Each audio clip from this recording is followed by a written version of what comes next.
warahmatullahi wabarakatuh, pemirsa sekalian. Alhamdulillah dengan seizin Allah masih bisa bertemu lagi di channel Hasbi Debus.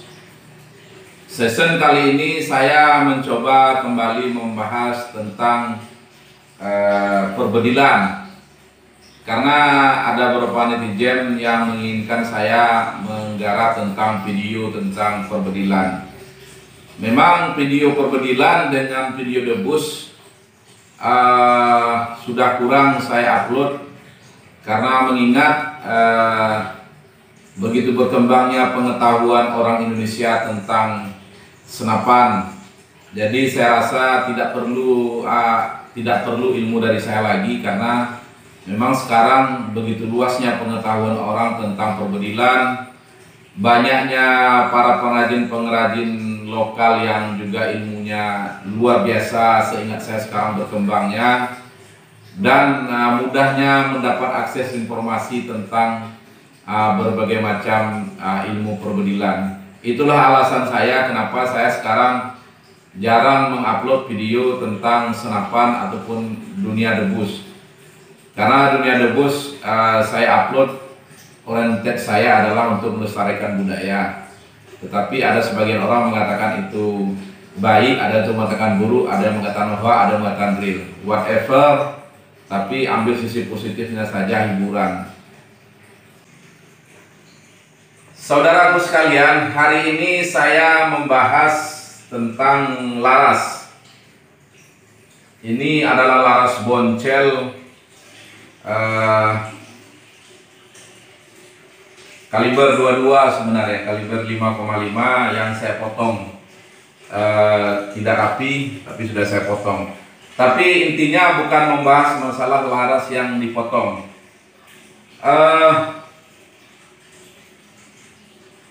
Laras sekarang juga banyak pengrajin di Indonesia yang sudah mampu membuat laras poligon, laras yang mungkin sama dengan LW, Lothar Walther yang dibuat oleh Jerman. Tidak kalah pengrajin-pengrajin Indonesia sekarang. Tapi saya menganjurkan kepada Anda, laras yang bagus itu wajib dibakar. Ingat, laras yang bagus wajib dibakar. Alasannya kenapa? Sebelum saya masuk ke season itu, kita akan bahas tentang sedikit pengetahuan tentang laras.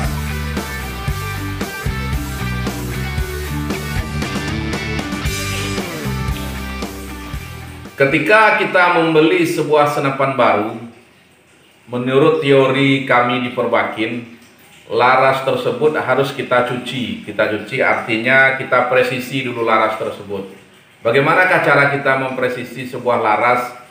Sekarang dengan teknologinya bisa. Pertama, waktu kita membeli laras senapan baru, kita buka larasnya, ada setengah orang di amplasnya, sehingga laras tersebut cepat bersihnya. Tapi ada aturan kebiasaan standar dari Perbakin atau TNI Polri. Itu biasanya kalau laras api senapan baru harus kita tembakkan paling tidak 3 magazin. Jadi kalau kaliber 223 atau kaliber 5,56 TJ4 kah, TJ5 kah, itu kalau unitnya baru itu biasa harus kita tembakkan 3 atau 4 magazin. 3 atau 4 magazin, ada yang satu magazin 30 atau 25. Idealnya 100 kali tembak, itu baru ulir di dalam itu yang buatan pabrik. Kalau ada serpihan-serpihannya yang bergerigi-gerigi itu akan bersih. Dan laras, lama-lama laras ini akan mati apabila sudah kita tembakkan 5.000 butir peluru. Dan ini berlaku untuk Senpi. Itulah kenapa rekan-rekan kita dari Perbakin ada yang menjual unit apinya, ada yang menghibahkan. Karena kenapa? Dia tahu sudah memuntahkan 5.000 butir peluru, sehingga akurasi larasnya sudah mulai bergeser. Nah, saya Teguh Hasbi ada tip bagaimana supaya larasnya bisa bertahan lebih daripada 5.000. Kenapa laras-laras impor, laras-laras senapan api itu larasnya besinya hitam-hitam semua?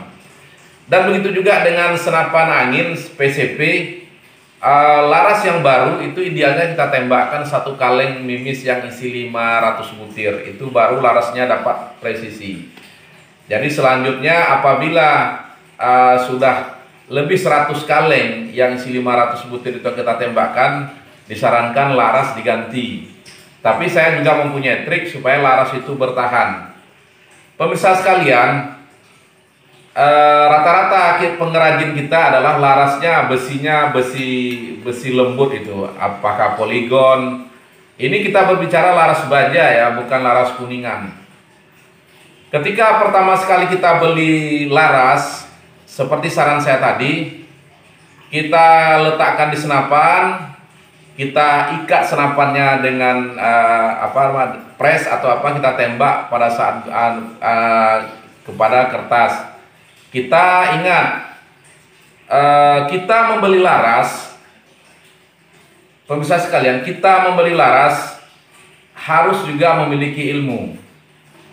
Kalau kita laras untuk max, itu biasa larasnya untuk tembak 10 meter. Itu berbeda dengan laras band press yang jaraknya 41 meter sampai 25 meter. Dan berbeda dengan laras berburu.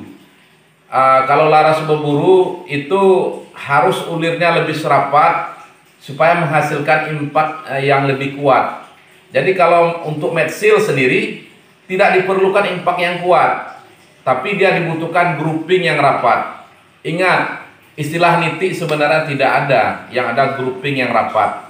Jadi kalau Anda membeli laras, lihat dulu keperluannya untuk apa. Untuk kelas max kah, band press kah, metsil, atau untuk keperluan berburu. Itu perlu Anda ketahui, karena kenapa? Fungsi larasnya berbeda. Jadi kalau ulir 6, ulir 12, ulir 9, ulir 8, itu tergantung selera. Kalau saya, kalau untuk api misalnya, saya lebih suka tuh ulir 9 atau ulir 8 dibanding ulir 12. Karena api itu sendiri tidak dibutuhkan yang terlalu rapat ulirnya. Kembali bagaimana laras ini bisa bertahan lama. Kenapa saya tadi mengatakan laras itu harus dibakar, laras yang bagus tersebut. Pertama, waktu kita membeli, kita barangkanlah PCP ini ya, bukan sempi ya, PCP. Kita beli senapan baru, itu terus kita tembakkan, kita cari misalnya ini tekanan angin 2000 PSI. Kita tembakkan misalnya 10 butir peluru tipe A. Kita lihat groupingnya bagaimana. Sesudah itu kita ambil lagi peluru tipe B, apakah Samyang atau Eksak, peluru apa saja lah. Pokoknya 10 butir peluru yang berbeda dengan tekanan angin yang sama. Nanti Anda lihat peluru mana yang groupingnya agak rapat. Maka setelah Anda tahu, oh ternyata Super Dome untuk laras ini yang lebih rapat di antara sekian peluru yang lain, maka kita pakailah Super Dome. Jadi kalau setelah kita pakai Super Dome, kita tembakkan terus seperti saran saya tadi, sampai habis satu kaleng Super Dome tersebut, yaitu 500 butir. Sehingga ulir di dalam laras itu menjadi licin. Maka nanti akan dapatlah groupingnya makin rapat terus. Manakala ketika Anda sudah mendapat heartnya, jantungnya atau groupingnya sudah rapat sekali, berarti laras Anda sudah matang, sudah bagus. Bagaimana Anda mempertahankan laras tersebut supaya matang, tidak berubah-berubah lagi? Ingat, ini bukan besi baja. Apabila amunisi ataupun mimis sering melintasi laras ini, secara teori terjadi pergesekan. Lambat laun ulir di dalam itu menjadi haus. Dan kalau tidak kita perhatikan, apabila dia haus, otomatis akurasi laras, presisi laras pasti berubah. Makanya, ini teori saya belum tentu betul. Apabila Anda sudah mendapatkan, setelah Anda tembakkan berapa buah peluru, Anda coba dapat satu peluru yang bagus dan groupingnya sudah rapat sekali, Anda harus amankan ulir di dalam supaya jangan terkikis. Caranya bagaimana? Nah, ini resep Teguh Hasbi dari Aceh Selatan, dan mungkin ini juga resep beberapa orang, mungkin orang tidak memberitahu. Anda ambil laras ini, ingat, di sini ruangan peluru misalnya, tempat Anda memasukkan peluru, Di sini sudah ada ulir sampai di sini. Saran saya, Anda isi air dalam baskom besar yang sepanjang ini. Jadi kalau ada baskomnya setinggi inilah, isi air barang-barang 3 liter atau 4 liter. Air tersebut Anda masukkan garam ya. Yang lain juga bisa, tapi yang sederhana garam karena ada di dapur. Barang-barang istilahnya 2 pak atau 3 pak garam yang kita beli di kedai, Anda larutkan.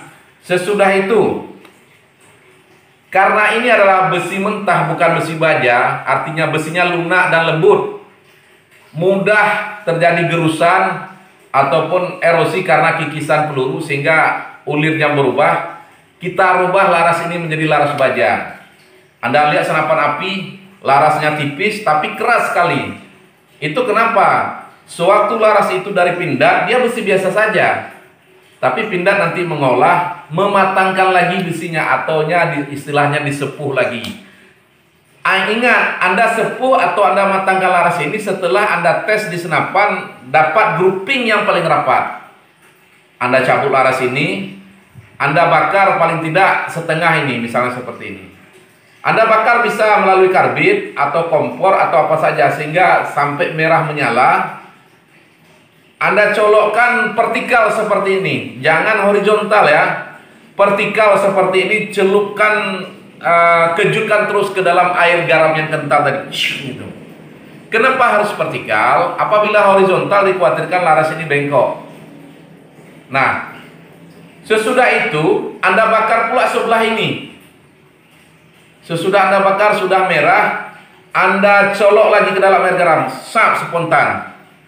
Lakukan ini sampai sekali 2 kali sehingga warna laras ini berubah jadi baja, keras dia.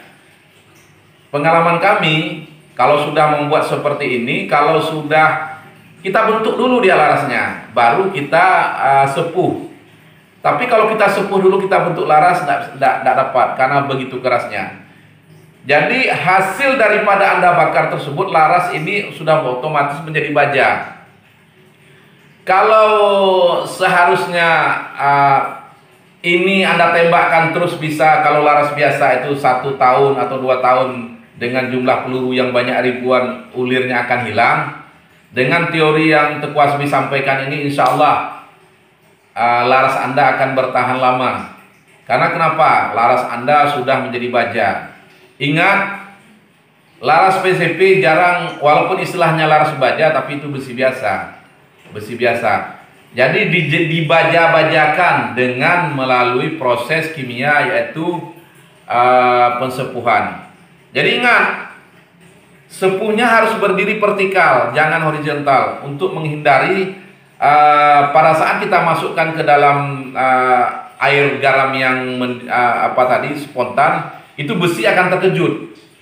Jadi kalau posisi begini dia akan bengkok. Jadi kalau bengkok justru menghilangkan akurasi dari senapan itu sendiri. Nah, inilah tip dari Teku Hasbi supaya laras Anda bertahan lama, tetap konsisten dalam grouping rapat, tetap presisi, dan Anda tidak kecewa, laras Anda tahan, walaupun jatuh jarang bengkok. Bakarlah laras Anda, dalam tanda petik, lakukanlah proses kimia, yaitu apa istilah tadi? Penyepuhan. Penyepuhan. Jadi rekan-rekan penilai sekalian, inilah tips dari Teku Hasbi bagaimana memperlakukan laras Anda sehingga tahan, dan bagaimana cara Anda memilih laras. Ingat, ketika Anda membeli senapan seperti video-video saya yang terdahulu, tanya kepada hati Anda, senapan ini untuk berburukah, untuk kejuaraankah? Karena kenapa? Speknya jelas berbeda. Seperti saya bilang tadi, saya memiliki senapan Van Wyk Box 700. Larasnya kalau menurut saya mungkin 45 cm, tidak sampai, pendek. Karena memang jarak tembak max itu jaraknya 10 meter. Jadi untuk band crash yang jarak 41 yang standar sering dipakai orang, atau sampai ada yang 25 meter, 35 meter, itu biasanya larasnya berbeda dengan max. Dan apabila Anda beli senapan untuk berburu, belilah laras untuk berburu. yang larasnya tersebut dibutuhkan RPM-nya yang tinggi sehingga menghasilkan impact terhadap target yang kuat. Sementara ingat untuk kejuaraan tadi seperti untuk net seal, max tidak diperlukan impact yang kuat, tapi yang dibutuhkan adalah kerapatan grouping sehingga perkenaan terhadap target kertas atau net seal itu dapat kita temui atau rapat lah istilahnya. Jadi pemirsa sekalian,